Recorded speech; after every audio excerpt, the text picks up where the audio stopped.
Aleyküm değerli dostlar, ben Arıqçı Daşqın. Çoxdandır gözlədiyiniz ağac balını hal-hazırda biz indi çıxardırıb. Bu masalıdan sipariş veriblər Hacı Baba dayı üçün. İnşallah gətir. Maşallah olsun. Ay maşallah olsun.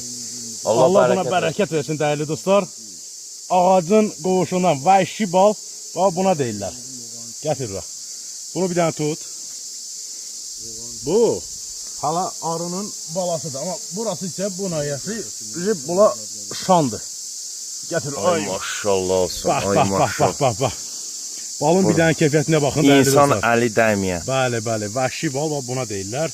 Değerli dostlar, kim sipariş vermək istəyirsə 055 607 Allah buna bərəkət 607 57 07 nömrəmizlə əlaqə saxlayaraq gətir bura. Ay maşallah olsun. Bunun gözəlliyinə bir dənə bax. Gətir bura. Bunu bilirəm, bunu burada. Ay maşallah.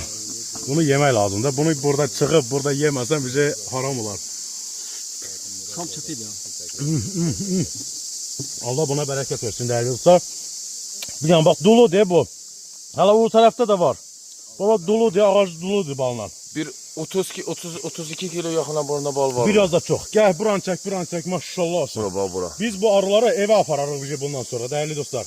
Anadan ətətdə o. Bəli. Ay ma vəhşi bal. Ağacın hündürlüyü 1.40 metrə olar.